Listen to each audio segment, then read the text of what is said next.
მოგესალმებით, ეთერშია გადაცემა რეზიუმე. დღეს როგორც იცით არის პარასკევი და პარასკევობით ჩემთან ერთად არის დათო ზურაბიშვილი, მე ვარ ჟურნალისტ მერემეტრეველი და ჩემთან წამყვანი დათო ზურაბიშვილი, რომელსაც ასე მივესალმებით. მოგესალმებით, მივესალმებით ჩვენს მაყურებლებს და მივესალმებით ჩვენს რადიო მსმენელებს და ჩვენს FM 103.9-ზე რადიო პალდრის ეთერით და ასე მივესალმებით ჩვენს ტელემაყურებლებს. ამ კვირაში ბევრი რამ მოხდა, დაწყებული ტრამპისთან მიმართული წერილით, გაგზავნილი წერილით, რომლის შესახებაც ახლა მე რამდენიმე გადაცემაში ვისაუბრე, მაგრამ შენი აზრით საინტერესო იქნება და ასევე ბოლო ამბებით აგერ ირაკლი ყოპახიძე ალბანეთში იმყოფება, სადაც სამიტი იმართება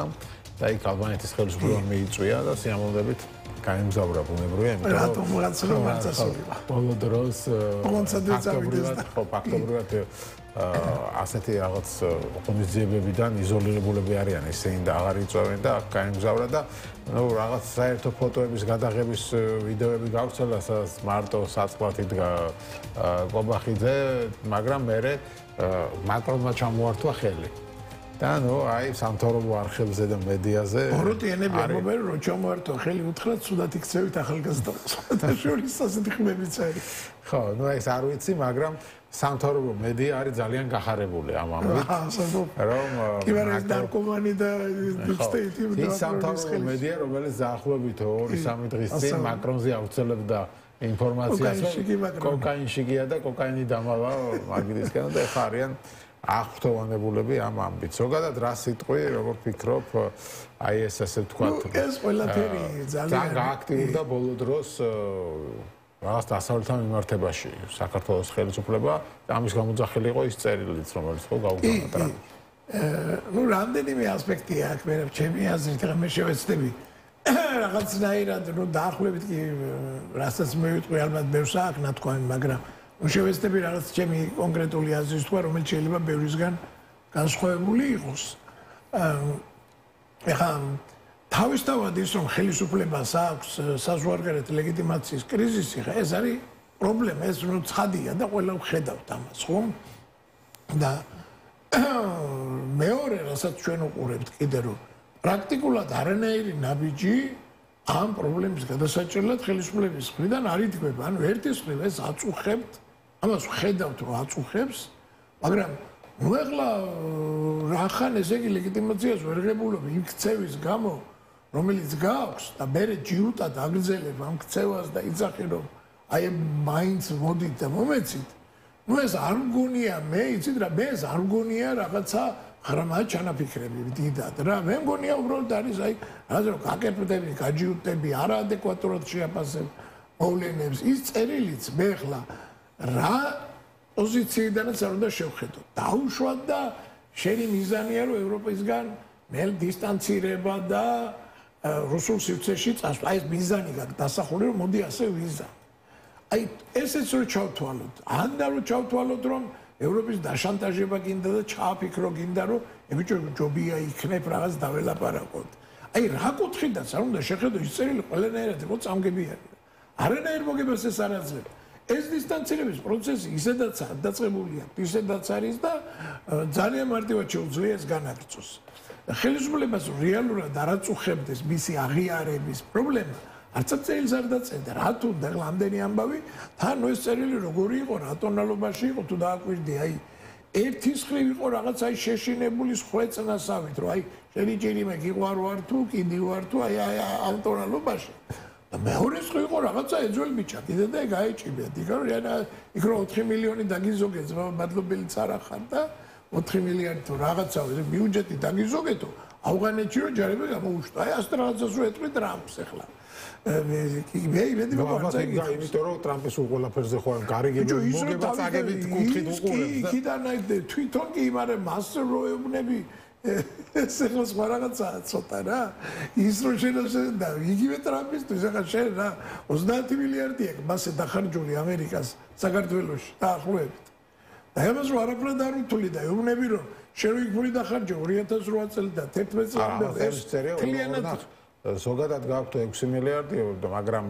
ჩვენ ორ ნახევარს გითვლით, იმიტომ დანარჩენი მიშას დაახარჯეთო და ეგ ხო, ეხლა ეს ასტიშოს მიშას და საერთოდ ჯიბეში წავიდა მისი ოჯახში შეიტანეს ის ფული თუ რაღაც ქვეყანას მოხმარდა ის ფული. სააკაშვილის დროსაც რო იყო გადმოსული ვალუტის სტაბილურობას მოხმარდა და ასე შემდეგ რომ ქვეყანას არ ებრძოლა ომის შედეგებით ისეთ დიდი ეკონომიკური კოლაფსი არ მომხდარიყო ამ ქვეყანაში. ეხლა ეს ყველა მოქალაქე შევეყო ჩვენ არა მარტო იმაზე ხელისუფლების მომხრეებს, ვინც არ იყო მომხრეები იმათაც. და ასე რომ ელაპარაკები ამას რო საყვედურობ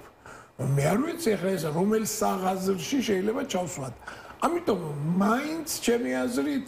ეს არის ცოტა ფსიქოლოგიური რბილად რო თქვა პრობლემაც. რა ეს არ არის ადეკვატური ესერი. აშკარად არ არის არც იდეის დონეზე, ვინც ეს დამკვეთი და არც შემსრულებელი ამისი ვერ აზრუნებენ საერთაშორისო ურთიერთობებში ადეკვატურად. თუმცა მეორე მხარეა და რაც ყველაზე ერთადერთი ჩემი აზრით რის გამოც დასავლეთის პოლიტიკა კიდევ არის, აი კი არის ასეთი საკმაოდ ხისტი ჩვენს მიმართ დღეს და არ ელაპარაკებიან პრაქტიკულად არაფერი, მაგრამ მე დარწმუნებული ვარ, ორჯერ უფრო დიდი წნეხი იქნებოდა, ვიდრე ეს არის, აქ რომ იყოს გამოკვეთილი ალტერნატივა რაღაც პოლიტიკური ძალის, რომელიც ხელისუფლებაში მოდის და ეს არ უნდა იყოს ნაცმოძრაობა, იმიტომ რომ ნაცმოძრაობა გასაგებია რაც იქნება, მაინც და მაინც არ დასავლეთში არ არიან ასე ვთქვათ ესეთი აბრალება რომ სააკაშვილის მოყვანა კიდათო მაგრამ სააკაშვილი იქაც განიხილება როგორც წარსული და უშინდელი დღე აი ვიღაცა ახალი რომელიც თვისებრივად ახალი რომელიც რაღაცა გამაერთიანებელი იქნება ოპოზიციური განწყობების აი ესეთი არ აქვს ეს არის ჩვენი თავარი პრობლემა დღეს ეს არის ჩვენი საერთაშორისო დონეზეც ეს არის ჩვენი ეს რო იყოს დამთავრებული იქნება ვიზირა ივანიშვილის ამბავი და ამ ხელისუფლების ამბავი ძალიან სწრაფად იმიტომ რომ ასეთ საერთაშორისო კონიუნქტურა როგორც დღესაც ჩვენთან აზუს არ ყოფილა. ჩვენთან აზუს არ ყოფილა და ეს ამას რო ხელისუფლება არათუ ვერ გამოიყენებს და ქართველი ერის შეიძლება ითქვას საუკუნოვანი მრავალ საუკუნოვანი ოცნების ევროპის პოლიტიკურ სივრცეში ინტეგრაციაზე უარს იტყვის რაღაც ახირებული იდეების სანაცვლოდ აი რის სანაცვლოდ აი ჯანდაბას აი თუ აი პუტინის შიში რუსეთს აირჩევდა თურქეთს თუ თუ ქვია ჩინეთს თუ რაღაცა ბიზნეს რაღაცა ბოსტანს აი ამაზე უარის თქვა ეს არის ისეთი დანაშაული რომელიც არ ეპატიება არავის სხვათაშორის ლუქსემბურგის საგარეო საქმეთა მინისტრმა თქვა საინტერესო განცხადება გააკეთა ამ თემაზე წავიკითხა მას მე ძალიან ღიად ვუთხარი ქართულ მხარეს რომ ეს იყო ჩემი ერთ-ერთი ყველაზე დიდი იმედგაცრუება იმ დღეს როცა გადავწყვიტეთ რომ მათ უნდა ჰქონოდათ ევროპული მომავალი მათ გადაწყვიტეს უკან დაბრუნება. ეს რთულია, ჟურნალისტები, ხალხი, უმცირესობები, ყველა ის საკითხი თვეების, წლების განმავლობაში ამბობდნენ, რომ უნდათ იყვნენ ახლოს ევროპასთან და დღეს, როცა ვთქვით, მოდით, დავიწყოთ როგორც ფრანგები ამბობენ, თაფლობის თვე, მათ გაშორების პროცედურა დაიწყეს. ასე რომ ეს რთულია, ჩვენ უნდა ვიყოთ გულწრფელები, თუ ისინი წავლენ არასწორი გზით, იმაზე მეტად დაშორდებიან ევროპულ მომავალს, ვიდრე შარშან ამ დროს ეს ჩემი პერსონალური აზრია ვთქვა. იგივე სიმეორებს გერმანიის ელჩი, იგივე სიმეორებს ევროკავშირის ელჩი აქ და ასე შემდეგ. მაგრამ ნუ ესენი ამაზე აქვთ უპირიქით იქეთ ბრალდებების უყენებენ თუ რა თაფლობის თვეო პერიქითო დაგჩაგრეთო და ასე შემდეგ. ხო და ეს არის არაადეკვატურობის პიკი. იმიტომ რომ ეს არის ბიზირა ივანიშვილის რაღაც ასეთი იდიოტური აჩემება უკაცრავად ბრაზისთვის რომ მომაწვევით მოგაწვევით. რაღაცა ეს ქუჩაშიც არა, ქუჩურიც არა, რაღაცა ესეთი პროვინციული, აი ძალიან გაჯობაა რა. მაწვევი, გაწვევი, უჩო საერთაშორისო ურთიერთობაზეა. შენი ძალები მოსინჯე ჯერ რა, სვავი რომ რაღაცა იმას ჭამს იქ ლერს როგორც წესი. ჯერსა შეჭამს ძვლებს იზომავს. კისერს ანუ გადაღლაბავს თუ არა იმ ძვლებს თუ დაინახა რომ ვერ ყლაბავს, აღარ შეჭამს იმას. იმ ძვლს აღარ დაეჯერგურება მე. ესენი ამასა პირდაპირ ეჭიმებიან, რასაც ქვია. კაი პუტინის ეშინია თუ ხმას ვერცენ, ხო? უყურეთ ამას რომ რუსეთზე მათ ვერ დააცდევინებს საერთოდ. გადაკრულ სიტყვასაც კი სიტყვა ოკუპაციაც ამის აკრძალული აქვს და რიჟვაძე ის ვერ თქვა თავის დროზე ხა კი არ დაუფასეს, მაგრამ თავის დროზე არ გახსოვს რაღაც ვინ დაიწყო ომი უკრაინაში, მაგიც ვერ თქვა. იმიტომ რომ არ შეიძლება რუსეთზე ცუდის თქვა აკრძალული აქვს. ხო, აკრძალული აქვს რუსეთზე ცუდის თქვა. კაი დაუშვათ ეშინებს ამეთი დორი შინია კაცო ხო თავის გადმოსახედიდან ვერ მოვიგებათ რა საინტერესო არის რომ აგერ გერმანიის ელჩმაც დღეს გააკეთა თუ გუშინ ეს განცხადება რომ სადაც გაერთიანება გინდაო, იმ გაერთიანებას არ უნდა აგინო და ლანძღოო. ნუ შინაარსი ციტატა ასეთი არ იყო, შინაარსი იყო ასეთი მის თქმის და შავა ბაბაშვილმა უპასუხა ის რომ ევროკავშირი დიდი არავის აძლევს უფლებას აგვიკრძალოს, გავაკრიტიკოთ ის, რაც კრიტიკას იმსახურებსო. კრიტიკის ცუდად საუბრად შეიძლება სხვა არის საბჭოთა აზროვნება გერმანიის ზელსი. კიდე თავისას იმეორებენ. ევროკავშირში საბჭოთა აზროვნება არისო. ხო კიდე თავისას იმეორებენ. მათ მიერ დაფინანსებულ ხელშეწყობილ გამოცემებში, ინტერნეტ გამოცემებში პირდაპირ იქ deep state-ის აღარ წერია. პირდაპირ ამერიკის და ევროპის გინება აქვს ქვეყნების პირდაპირ რაღაცა პირდაპირ არის ევროკავშირის გინება. უყურებდი იმედზე ერთ-ერთ გადაცემას აი კვირაობით რო გადის ხოლმე და თუ იმას შემოხვდა Facebook-ზე მათი სიუჟეტი პირდაპირ ესეთი ტექსტები იყო რა რომ აი ევროკავშირს რაღაც ეკონომიკური პრობლემები აქვს ჩვენ ამ სიუჟეტი იყო იმაზე რომ ჩვენთან ეკონომიკა ყვავის წინ გარბის და ევროკავშირში სტაგნაცია არის ეს აქ საინტერესოა რომ ეს დაბრალებული იყო იმაზე რომ აი ევროკავშირშიო რომელმაც ომი წაახალისა უკრაინაშიო და ამაში ხარჯავსო ფულსო ანუ მაგრამ ეხა კაი რომ ამის გამო აქვს პრობლემა რომ უკრაინას ახარჯავს ფულს და ასე შემდეგ მაგრამ ეს ფრაზა მოხდა ყურში რომ აი მის მიერ წახალისებული ომის გამო ანუ რა პუტინმა კი არ დაიწყო ომი და არა ევროკავშირი ეს უკვე აი ესე პირდაპირ იმაშვება რა ქვია რომ დასავლეთის წახალისებულია ეს ომი მე არ ვიცი ეს ნებია ანუ ეს ნიშნავს რას იცი რომ ანუ დასავლეთს თურმე, ესე იგი უკრაინისთვის არ უნდა ეთქვა, რომ შენ თუ გინდა ჩვენთან მიგიღებთ, აი ეს კი არ უნდა ეთქვა, უნდა ეთქვა, რომ არა, დარჩი რუსეთთან. და რადგან დასავლეთმა უთხრა, რომ შენ თუ ჩვენთან გინდა, მოდი ბატონო, მიგიღებთ, რეფორმები გაატარე რაღაცა, ესე იგი ომი წაახალისა, იმიტომ ამაზე რუსეთი გაბრაზდა და თავს დაესხა. ამიტომ ესე იგი დასავლეთის სწორად მაშინ მოიქცა, თუ უკრაინას ეტყოდა, აბა, დარჩი შენ რუსეთთან. აქეთ ფეხი არ გადმოდგა ამას თუ ეტყო და მაშინ სწორად მოიქცეოდა. ეს არის ამათი ლოგიკა რა. ამათი ეს არ ვიცი ხა რა ქვია ამას უზნეო, ამორალური, ლაჭრული, მოღალატური, ყველაფერი შეიძლება დავარქვათ, მაგრამ მე აი წმინდა რაციონალური მინდა გამოვდივარ, კაცო, ვის ეჭიმებიან? აი მართლა მაინტერესებს რა. რატო გონიათ რომ ახლა აი კობახიძის წერილში ერთ საინტერესო ის იყო ფრაზა, რომ ჰაიო ვიღაც ავტორი ჩვენზე უარის ავტორიდან უქვეყნებს ველაპარაკები და ჩვენ რა ვიზა ვართო მეორე დღეს ინტერვიუშიც გაიმეორა სხვათა შორის რომ აიო კაცო ეს ამერიკა ქვეყანაში ინტერვიუში გაშალა უფრო ეს და რა თქვა იცი რომ იმედზე ქონდა ინტერვიუ და უნებრივია ხა სხვაგან არ დადიან იმედზე და რუსთავი ისო სოფლიოში 200 სახელმწიფოა და იქიდან 100-ზე მეტი სახელმწიფო არის ავტორიტარული. და ყველასთან აქვს ურთიერთობა და ჩვენ რა დავაშავეთო. ანუ ფაქტობრივად მაგას ამას მოაყოლა რომ ჩვენ ყველა რეიტინგში ვართ მოწინავე ქვეყანა დემოკრატიაში და ასე შემდეგ. მაგრამ ეხლა აქ ხო იგულისხმება ეგო რომ მაგრამ ავტორიტარებიც რო ვიყოთ ეხლა ეს ჩავსვათ ასე თქო 4 კუთხეთ ფრჩხილებში ჩავსვათ რომ ანუ ეს იგულისხმება რა ამისთან ავტორიტარიზმი ეხლა ჩვენ აგვაქვს მე და შევიდროთ ვიყოთ ეხლა იმ სხვა ავტორიტარულ მაგალითად აი აზერბაიჯანთან თუ გაქვს ურთიერთობა ხო ჩემთან რატო არა გაქვს მე რატომ ჩაგრავ მე რატო არ გამიტარე ეს ანტიდემოკრატიული რეფორმები რატო არ გამიტარე რაღაც აქ რუსული კანონი იქნება თუ სხვა რაღაცა მედიის შესაზღუდად მიღებული კანონი იქნება ანუ ესენი რატო არ გამიტარე თუ ეხა აზერბაიჯანს უტარებ და იქ ჩადის რუსულად ამას ვერ ვიგებ შენ ბიძინა ვერ იგებს პირველ რიგში ჩემი აზრით რომ ეხა საუდის არაბეთის საერთოდ დიქტატურა და იმას თუ თან თუ აქვს ურთიერთობა ჩემთან რა მე რა ვიცი თუ ვიდა ამ ეთერიდან ბატონო ბიძინა და ბატონო ირაკლი შემიძლია გითხრათ რატო ასე თქვენ შეგიძლიათ არ დაიჯეროთ და მაინც deep state-ის აგენტები ვართ ეხა მეცდამერაბის თქვენ თვალში და რაღაცა მაგრამ ჩათვალეთ რომ deep state-ის აზრი ასეთია რასაც მე გეტყვით ეხლა ყველა ქვეყანას აქვს თავისი ფაზისა რაღაცა აი მოდი დავარქვათ ასე კოზირი თუ რაღაცა ის რესურსი რითაც ის ფასეულია სხვებისთვის. ეხლა ასეა საერთაშორისო ურთიერთობებში. ასეა, ნავთობი აქვს აზერბაიჯანს. და დიდარია ნავთობით ასევე აზერბაიჯანს აქვს ირანთან საკმაოდ სპეციფიური ურთიერთობა. სხვა შორის არც თუ ძალიან კარგი ეთნიკურ აზერბაიჯანელთა დიდი ნაწილი ცხოვრობს ირანის ჩრდილოეთში და ირანი ამდენადაც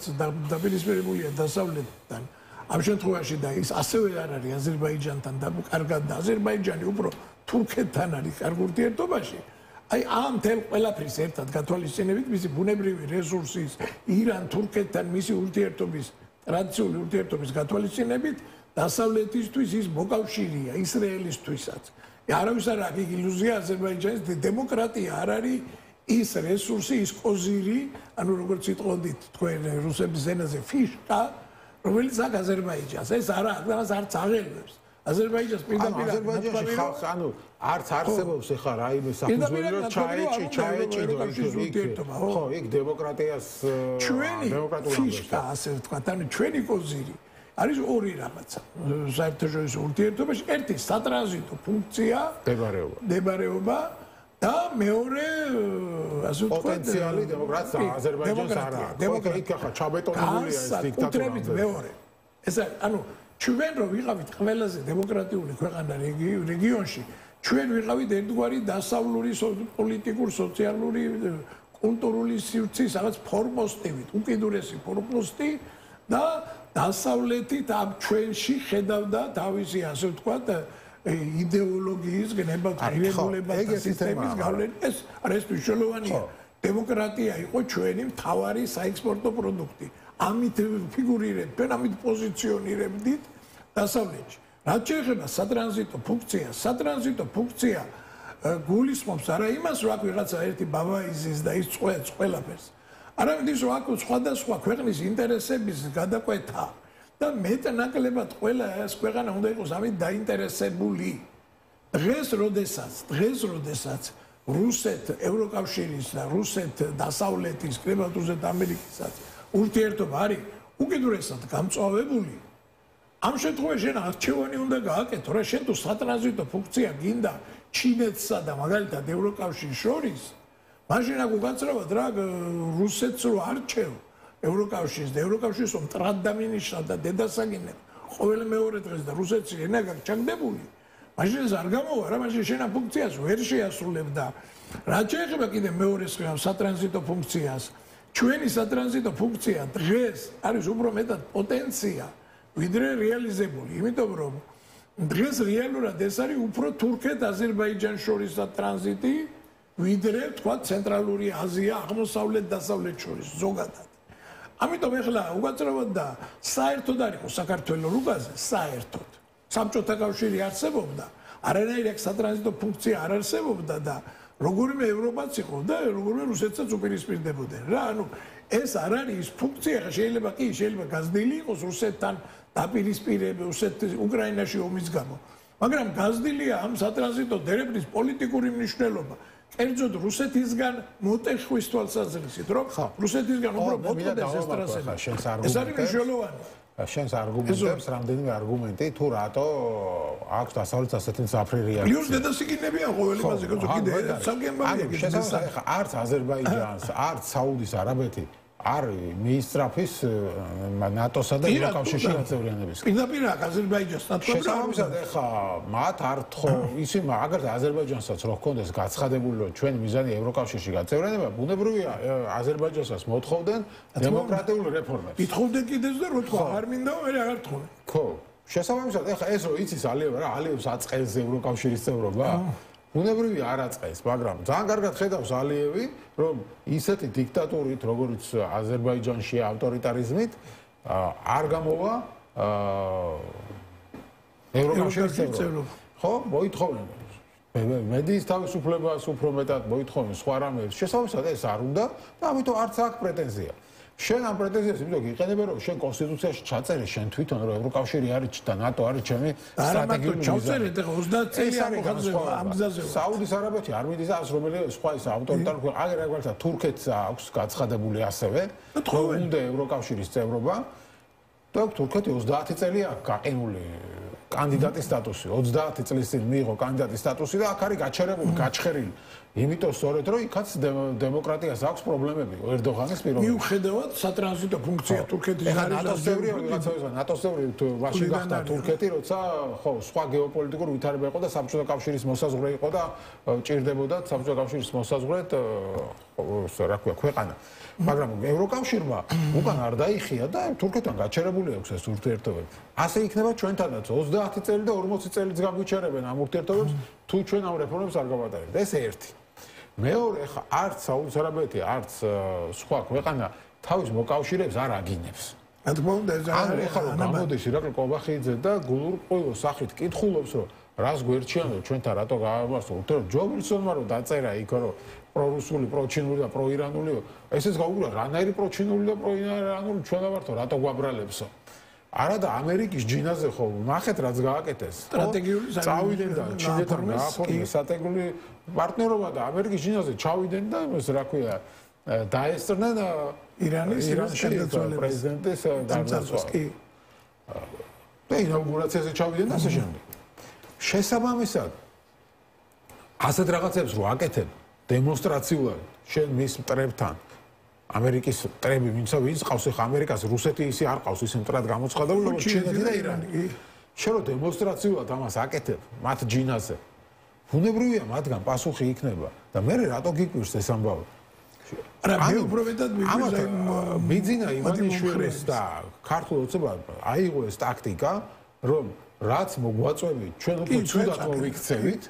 ანუ თქვენ თუ აქ მოგვაწვევით დემოკრატიას მოგთხოვთ რეფორმებს მოგთხოვთ რაღაცებს კანდიდატის სტატუსს არ მოგცემთ ამის გამო და ასე შემდეგ ჩვენ ავდგებით და უფრო დაუახლოვდებით ჩინეთს ირანს რუსეთს და ამით თითქოს უნდოდა რომ ამერიკა და ის შეეშინებინა ასე ვთქვა და თუ ეთქვა რომ აი თუ შენ გაქვს რეგიონში ინტერესი და არ გინდა ჩემი დაკარგვა შეგუე მე როგორიც ვარ ხოდა ახლა ეს ავტორიტარი ვარ თუ ასე შემდეგ და ამას რომ უკეთებ ეხლა ამას ხო ხედავს ის რომ შენ სპეციალურად ეთამაშები მას კი რა თქმა უნდა ამას არ გაგიტარებს ბუნებრივია არა თუ არ გაგიტარებს ამას არ გაგიტარებს ხო ეს გამორიცხულია აბსოლუტურად და ეხლა თან მე ამას ამბობენ რომ რატო გაბრაზდნენ ჩვენზე რა ეწყინათ ნეტა ხო კითხულობენ და ნუ არ ვიცი ეხლა გასაგებია რომ მათ აქვთ ეს მძლავრი პროპაგანდისტული საშუალებები და თავიანთ ამომრჩეველს ყველაფერს აჯერებენ ყველაფერს დაჯერებენ ისე საოცრება ამას ხო უსმენს ის რა ქვია გერმანიის საელჩო ევროკავშირის საელჩო ხო დღეს გერმანიის საელჩო გამოვიდა და ჩვენი გაშავება არ არის თქვენი საქმე ხო ამას რომ ლაპარაკობს თქვა პირდაპირ მიმართა ტელეკომპანია იმედს პირდაპირ გამოვიდა დღეს გერმანიის ელჩი და სამთავრობო პროპაგანდისტულ არხს არასდროს ახლა არ ულაპარაკია ხო კონკრეტულ ტელევიზიებზე პირდაპირ მიმართა და იმედს ვთხოვა წარმოადგინოს მტკიცებულებები რომ აბრანელებს რომ ოპოზიციას უაძლევ ინსტრუქციას ანუ არა მეტყვი გავცელა სადღაც კაფეში და ვიღაცებთან და ინსტრუქციებს აწვევს ობახიძეს გონია რომ თვითონ თუ არ იტყვის პირადად ამას და რაღაც ხალხის ძალას ათქმევინებს ან იმედის რომელიმე ჟურნალისტს ათქმევინებს ან ჟაჟა შათირიშვილს გერმანია თუმე ვერ მიხვდება საიდან მოდის ეს პროპაგანდა ახლა საიდან მოდის ეს თავდა ეს არის ეგა ხოდა ეხლა ამ ვითარებაში მე უარეს ვიტყვი არავინ ამას არათუ არ გაუტარებს არავინ ამას არ აპატიებს რა ასე არ შეჩება ასე ან შენ უნდა დაიხიო უკან და აჩვენო და შეცვალო უნდა ეს დამოკიდებულება და აჩვენო რომ წახვედი და ეს სხვადასხვა შეუძლებელია პირველიაც უნდა გააკეთო პატიმრების გამოშვება უნდა ხდებოდეს ეს უნდა გამოუშვეს პატიმრები პირველიაც ასეც იზამდე ხარ ცუდა დალაგებული ხელისუფლება რო იყოს და არც ის უნდა გამორიცხოს იგარიში აჩვენები შეიძლება მოგიწიოს იმიტომ რომ ხალხის ნდობაზე სერიოზული აპელირება გააკეთო შემდეგ და არც ეცაპირებს ჯერჯერობით ეს ხელისუფლება არც მეორეს აქვს რაღაცა ილუზორული იმედები იმისი რომ ეხა თვითმმართველობის არჩევნებს ჩემი ეს დამის იმედი აქვს ეხა რომ როგორ ამ არჩევნებს გადავაგორებთ ოპოზიცია არ მიიღებს მონაწილეობას და წნარად ჩავატარებთ და ვიტყვი აი დემოკრატიულად ჩავატარებთ და მაგიარეთ თუ ეს პოლიტიკა გაგრძელეს არც ამ ვარიანტში ვერ მიიღებს აღიარებას აქ თავარი არის ერთადერთი რაზედაც შეიძლება მინიმალური და ეს არის თავარი იმედი ხელისუფლების ჩემი აზრით კიდე და ამის გამო ჯიუტობს არის ის რომ იქნება მოახერხონ წელს და შემოდგომის და არჩევნების კონტექსტში ოპოზიცია მოსპონს საერთოდ გაამარგინალონ და უკვე ასე პრაგმატულ დონეზე ელაპარაკონ იქ დასავლეთს უთხრა რომ არავინ არ არის ჩვენს გარდა და თქვენ ვიზელებები არ გინდა წერტოთ ეს ქვეყანა მაგრამ თუ მეორე მხრივ ასე გააგრძელეს და ასე ეჭივებიან და ჯინში ჩაუდგნენ ჯინში და ჯიპში ჩადგომა შეიძლება ძალიან ცუდი შედეგები გამოიღოს ან შეიძლება პირდაპირ ახლა აზერბაიჯანურად არც აზერბაიჯანი და არც სხვა ავტორიტარული ქვეყნები ვიზირა ივანიშვილს და დასავლეთს არ ეთანამშრომლობდნენ დემოკრატიული რეფორმების კუთხით ხო ჩვენ თითქოს მივყვებოდით ნუ ამ კუთხით ეხლა ბუნებრივია სააკაშვილიც ატყუებდა დასავლეთს, ვითომ ატარებდა რაღაც რეფორმებს და უწელავდა დროს და ასე შემდეგ, განსაკუთრებით სასამართლოს მიმართულებით. და ხელისუფლებას ეგ პრაქტიკა იყო, მაგრამ ნუ მიყვებოდნენ ხო ამ რეფორმებში და ამ რეფორმებში უამრავ ფული აქვს იმათ დახარჯული. მე აქ არანაირი დემოკრატია არ ამბობს, კარგად იყავით, არ მაინტერესებს თქვენი რეფორმები, იქ არც ფული არ დაუხარჯავთ. არაგად ფული ბევრია, თვითონ არ ბევრი ფული. და გვინდა ასე შემდეგ ეს რეფორმების გატარება გვინდა ის ამ რეფორმების გატარება ფული დახარჯა ეხლა უნებიან რომ ეგ ფულიო ჩვენს კი არ დახარჯულობ კაცო თქვენ NGO-ებს აძლევთ და რაში მაინტერესებს მოსამართლეები დაყავდათ ამერიკაში ხა ერთია რომ ამერიკას უთვლიან რაღაც ფულებს რომელიც აქ პირდაპირ გადმორიცხა და მეორეა რამდენი ფული აქვს დახარჯული აქედან სხვადასხვა სპეციალობის სამხედროების სწავლებაში მოსამართლეების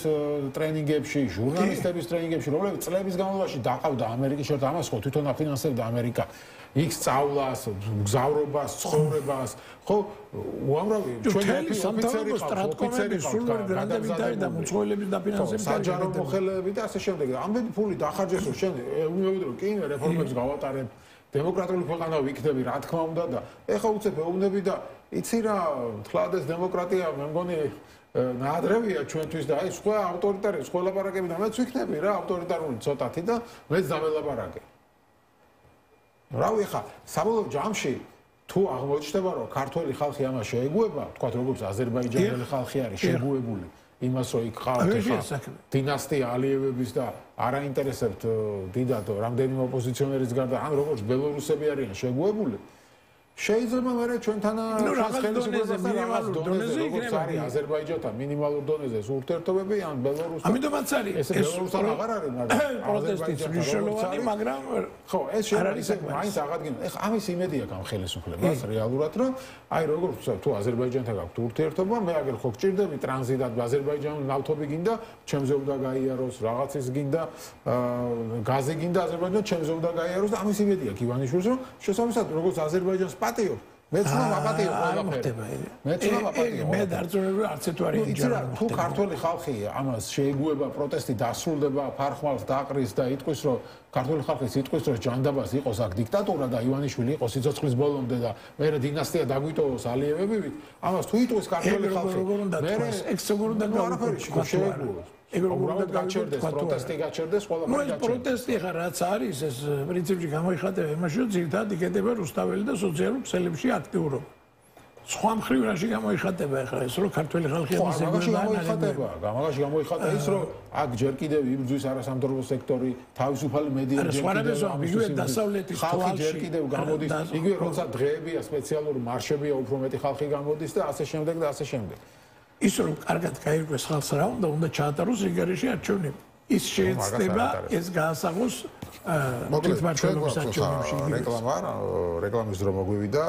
გავალთ რეკლამაზე და რამდენიმე წუთში დავბრუნდებით ჩვენი სტუმარი იქნება სანდრო ბარამიძე იუსტიციის მინისტრის ყოფილი მოადგილე ხა ის არასამთავრობო სექტორში წარმოადგენს და ჩვენ ვისაუბრებთ სასამართლო პროცესებზე სანდრო კარგი იურისტია იყო ჩართული სასამართლო რეფორმებში თავის დროზე სასამართლო პროცესებზე რომლებიც ტარდება ამ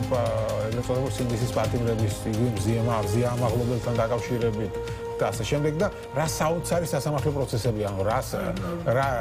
საოცრებები ხდება ამაზე ვისაუბრებთ მასთან. დაგველოდეთ.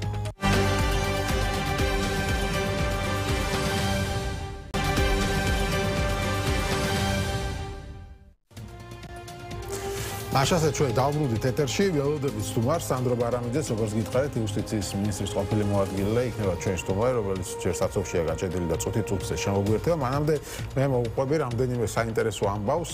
სასამართლო ამ ნაწილში ვისაუბრებთ, როგორ აბსურდულ სასამართლო პროცესებს ვადენებთ თვალყურს, ოდესაც ხდება ეს ასე ვთქვათ, აი ამ პატიმრების გასამართლება, რომლებიც აქციებს დაკავდა, ამას ემატება მზიას, მზიას ამით დავიწყოთ ახლა დღე პრესაინტერესობები აი არ ვიცი მე მგონი უკვე ქართული ფოლკლორის ნაწილად იქცა ირაკლი დგებუაძის აცეთლებული სერიოზები ხდება უკვე ამ თემაზე. ანუ დღეს წარმოიდგინეთ ახლა ექსპერტი ყავდათ სასამართლოზე მოყვანილი რომელმაც ირაკლი დგებუაძეს ან ბათუმის პოლიციის უფროსს ჩაუტარა მეორე დღეს ექსპერტიზა. წარმოიდგინეთ ახლა ჯერ ხო ისე ძლიერად არ მოუხდები ამ იმ ვიდეოში არა კაცო ხოჭან ძალიან სულუკად კი დაახლოებით ეგრეა ხო სახეზე ხა ძლიერ გარტყმა არ ყოფილა ისეთი ძლიერი ხო იმ ვიდეოში ხა ან ხა ქალვარომს გაგარტყას გაშლი ხელი ასეთ რა უნდა გეტკინოს მაგრამ ძლიერად სამი თითი მოხდა რაღაცა ნუ ამაზე ხო დაწერა რომ გამიწითდა და მეტკინა თელრედიოდა და ხალხი შუება მიცა სასამართლოს ხალხი მეუბნებოდა კაცო გაწითლებული გაგდა და ავედიო სარკეში დავინახე წითელი მქონდა და ნუ რაღაცა საოცრად და ამას ხა რატო ყვებია რომ ბრალინო დამძიმს ხო თავდასხმა პოლიციაზე ხონდა გააჩერფასდეს ხო რა კი არ მოუცხაცუნა რა ისე დაარტყა რომ ტკივილი ტკიოდა და დაწითლებული ქონდა მთელი ისა და ანუ მეორე დღეს ექსპერტიზა ჩადა ექსპერტი ყავდა ეს ექსპერტი როგორც ჩას პატიოსანი ბიჭი აღმოჩნდა იგი საინტერესოა ამ ექსპერტმა სასამართლოში განაცხადა რომ დგებუოდა უჩიოდა სუსტ ტკივილს მარჯვენა ყურის არეში მეორე დღეს ანუ თუმცა რამდენიმე საათი არის და გასული თუმცა ექსპერტის თქმით მას დგებუაძის სხეულზე დაზიანებების ობიექტური ნიშანი არ დაუფიქსირებია ექსპერტს არ ახსოვს აღენიშნებოდა თუ არა დგებუაძეს სიწითლე თუმცა აღნიშნავს რომ ეს ასეც რომ ყოფილიყო დასკვნაში არ შეიტანდა რადგან სიწითლე არ არის დაზიანების ობიექტური ნიშანი ხო ხა მე კიდე ამბობს ექსპერტი რომ გაწითლებულია ყურიო და ხა მაგით როგორ უნდა გადავწყვიტო დასკვნაში დავწერო დაზიანება ტკივილიცო არ არისო იქვე აგრძელებსო არც ტკივილი არ არისო ობიექტური ნიშანია იმიტომ რომ ზოგს რა ტკივა ზოგს რა ტკივა შესაბამისად ამ ექსპერტმა ფაქტობრივად აი ეს რაღაც პროკურატურის მთავარი აი წარმოიდგინეთ რაზე დგას მთელი ბრალდება რომ ამ იმას რა ქვია ბათუმის პოლიციის უფროს მაგრად გაუწითდა ლოყა თუ ისე რა გაუწითდა ცოტა ეტკინა თუ ხო დაკლებად ეტკია მაგრამ ყველაზე საინტერესო რაც არის და რაც ხდება ეს ერთი რა ხდება სასაცილო ამდროს ბატონ სანდრო შემოგვერთა უკვე მივესალმები მას გამარჯობა ბატონ სანდრო მადლობა გადაცემაში მონაწილეობისთვის საუბრობთ აი ეს რა აბსურდული ხდება ჩვენ სასამართლო პროცესებზე რომელიც იურისტი ამ შემთხვევაში იუსტიციის ყოფილი მინისტრის მოადგილე და ერთ-ერთი ადამიანი ჩართულიყავით ამ რეფორმებში ამ სასამართლოში თქვენი კომენტარი გვინდა ამ თემაზე. ერთი ზიასთემარი და მეორეს მოუყვები უცბად რა ხდება აი აქ ბიჭები რო ყავთ დაკავებული 11 ადამიანის პროცესზე მოყავთ მოწმეები პოლიციელები რომელსაც ხო აქციების დროს დაშავდნენ დაზარავდნენ მაგრამ და მოდიან ამ პროცესზე ყვებიან რომ რაღაცა თვალში მოხდა რაღაცა ქვა მომხდა რაღაც ლოყა მეტკინა რა ძალიან სამწუხაროა იმიტომ ხა ვიღაცა ქვა ისროლა ასე შემდეგ მაგრამ ეკითხებიან რომ აი ამ ბიჭების პროცესზე რო ხარ მოსული აი ამ ბიჭებიდან გესროლა რომელიმე ქვა არა ქვა იმესროლა ვერ დამენახავს ნუ მე ეკითხება ადვოკატი რომ მაშინ და პროკურორს ეკითხება ეს კაცი რატომ მოიყვანეთ აქ მაგრამ ნუ არ ვიცი გადასადრო თქვენ თუ გააქვთ ახსნა ასეთი მოწმეები რა მიზანი შეიძლება იყოს მოწმის მიყვანის სასამართლო პროცესზე რომელიც ბრალდებულს ხელს ვერ ამბობს ვინ ესროლა ქვა ვიღაცამ კი მესროლა აი ამ პროცესზე რატომ ვიყავთ ესენ მოდი თქვენ ისნებართვით მაინც მზიას პროცესთან დაკავშირებით გავაკეთებ კომენტარს იმიტომ რომ დღეს ის უსუსური და საცოდავი ბრალდებაც კი ჩამოეშალათ რომელსაც ამდენი ხანი მხარს უჭერდა ეს ეგრეთ წოდებული პროკურატურა იმიტომ რომ კი ტკივილის მიყენება შემადგენლობის ელემენტია მაგრამ ხო უნდა ობიექტურად დაამტკიცოს მარტო სუბიექტის განცხადება და ეგრეთ წოდებული დაზარალებულის რომ მეტკინაო ეს არ კმარა იმიტომ რომ სასამართლომ ობიექტური გარემოებები უნდა დაამტკიცოს ხო თუნდაც რომ გაიზიარო ეს უსურსური ბრალდება რომ ეტკინა რა რომელიც სხვა მტკიცებულება ადასტურებს ამას ხო იმიტომ რომ ექსპერტის დასკვნა ამას ვეღარ დაადასტურებს აგერ ნახეთ ექსპერტმა თქვა რომ ახლა მე სიცოცხლე რომ ზამენახა ამას მაინც არ დავაფიქსირებდიო იმიტომ რომ ახლა შეიძლება სულ სხვა გარემოების გამო იყო ადამიანი ასეთლეული აქედან გამომდინარე ერთადერთი არის ეგრეთ წოდებული დაზარალებული ჩვენება სხვა რამე მტკიცებულება ტკივილის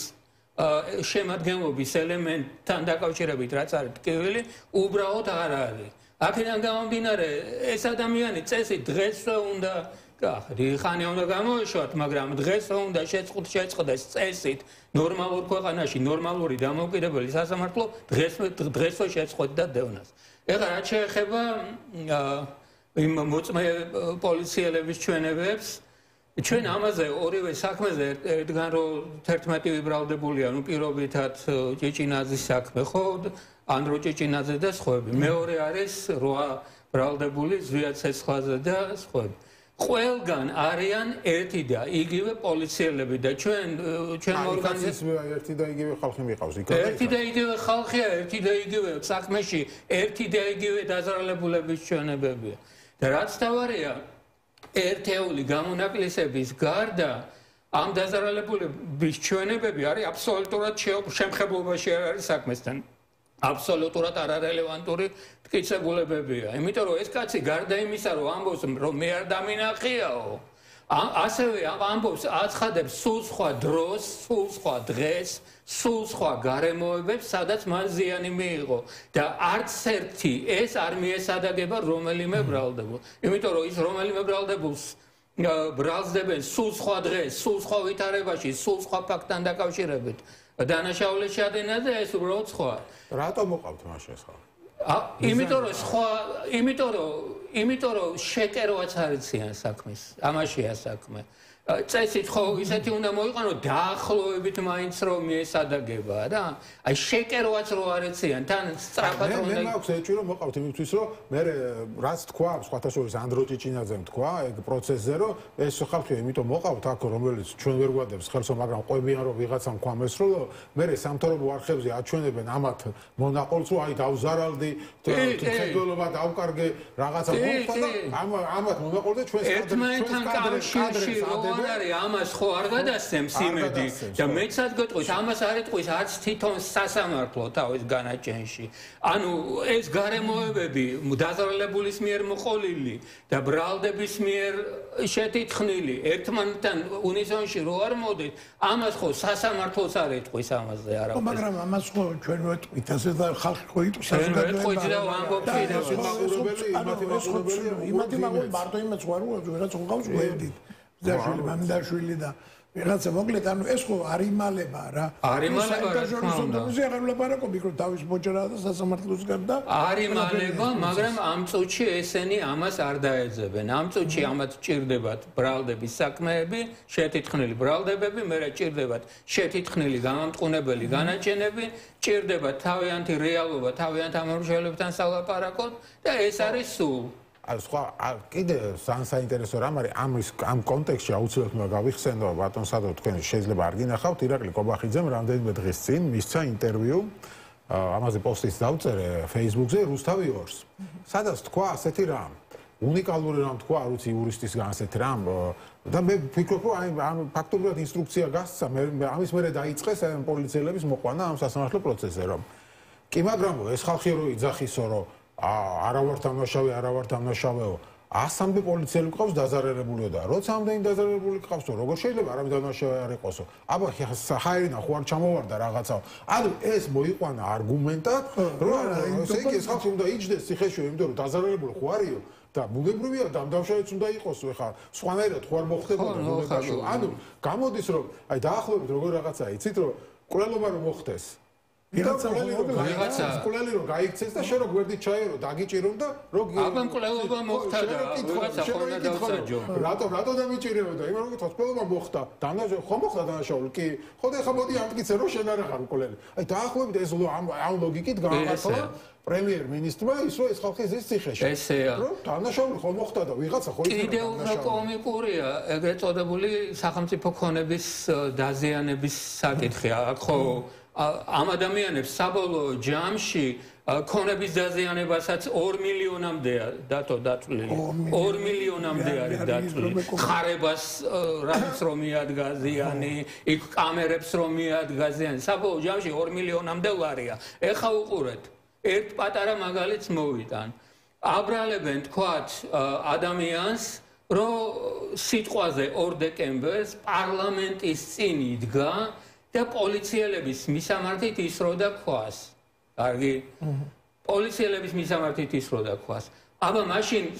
სათვალთვალო კამერებისთვის მიყენებული ზიანი რა შუაშია. და მეცად გეტყვით პარლამენტის მიმდებარედ კი არა მარტო სათვალთვალო კამერები. შრალხითთან დედაენის ბაღში და ასე განსაჯეთ მზიურში რაც კამერებია იმისთვის მიყენებული ზიანიც თურმე ამ ხალხმა ჩაიდინა მე თუ ბრალის მიხედვით პარლამენტთან ვიდექი და პოლიციელს ვესროდი ქვას მზიურში და სადმაუს შენობის წინ როგორ დავაზიანე კამერები აი ამისანა აბსურდზეც არის ლაპარაკი და აი ჩვენ მოტანილი გვაქვს თქვენ ამბობთ რომ ჩვენ ხო ვიტყვით კი არა ამბობთ კიდევაც მაგრამ ახლა გამგონი ხო უნდა ამას და რამდენად პერსპექტიულია რომ ეს საქმეები თუ გამომტყუნებელი განაჩენი დადგა საბოლოოდ მერე სტრასბურგში წავიდეს და იქ მოხდეს კი თუ მანამდე კონვენციიდან არ გავიდნენ და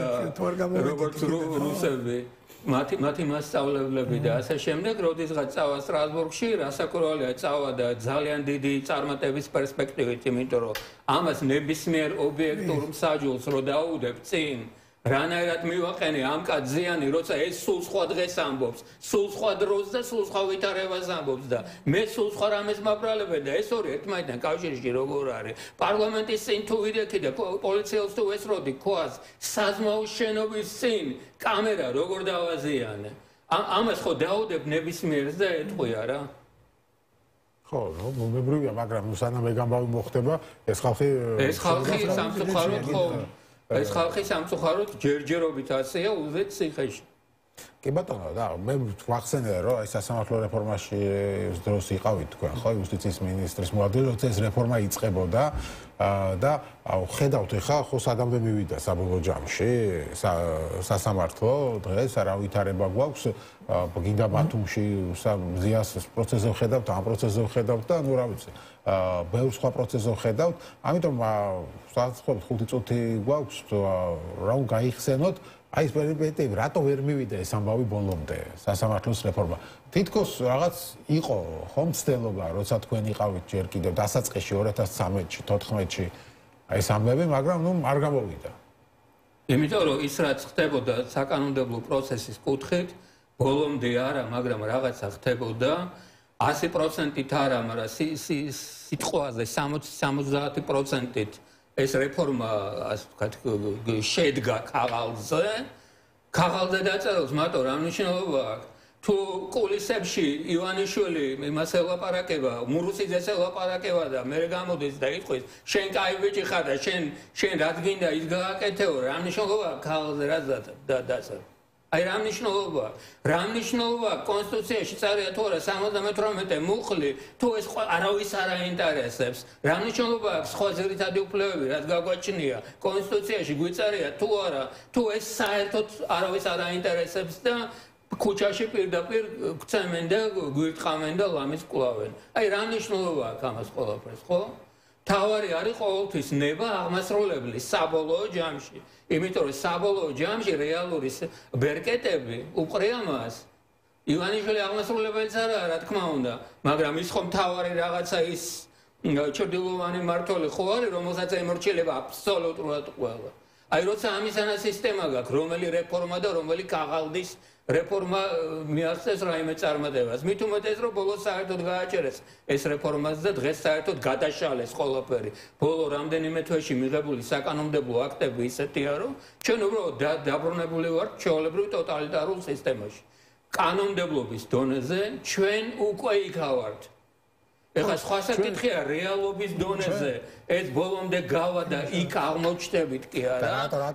თუ არა ეს სხვა არის კიდე მაგრამ კანონმდებლობის დონეზე ჩვენ უკვე ვართ კონკრეტულად რა აუხსნათ ჩვენს მსმენელებს რადიო მსმენელებს და მაყურებლებს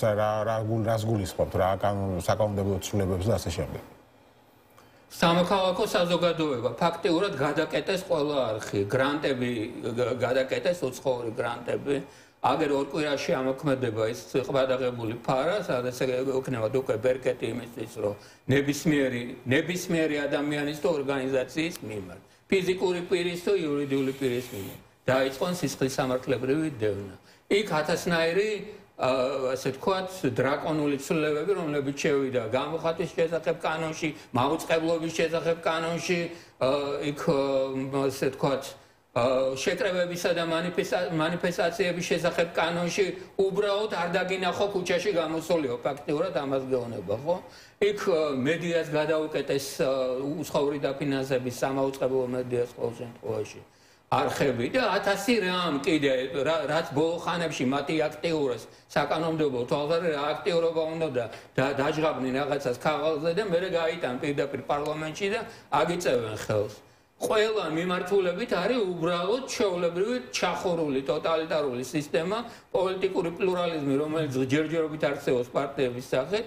ესეც გადაიკეტება თუ ერთჩვენიერ დღეს დახურავენ ამ პარტიებსაც და მე იტყვიან რომ დახურული პარტიის წარმომადგენელი ვინც ხარ შენც დაიხურები რომ შექმნა ახალიო. ანუ მედია თუ არ არის, სამოქალაქო საზოგადოება თუ არ არის და ბოლოს პოლიტიკური პარტიები თუ არ არის, აგერ თქვენს გახსოვთ ალბათ, მაგრამ დათოს კიდევ უფრო მეტად საცხოვრობდა, მეც ცხოვრობდი. ეს კი გვახსოვს. ახლა საბჭოთა კავშირში, თუმცა ყველა საინტერესოა რომ დღეს შალვა პაპუაშვილი ევროკავშირს ეძახდის იმას. საბჭოთა აზროვნებად. პაპუაშვილი გერმანიის ასეძახდა რა მნიშვნელობა აქვს. ხო, ასე ვითარებაში ვართ. სამწუხაროდ მალე გაირმინა ჩვენ მოცმა წუთმა. მადლობა დიდი გადაცემისთვის, მაგრამ თავარზე მოვასწარეთ საუბარი მზიას პროცესებზეც, ამ ბიჭების პროცესებზეც. დიდი მადლობა. სანდრო ბარამიძე იყო ჩვენი სტუმარი. ის ახლა წარმოადგენს არასამთავრობო სექტორს, მანამდე იყო იუსტიციის მინისტრის მოადგილე. მე გემშვიდობებით კვირას 20 საათზე შევხვდებით ერთმანეთს.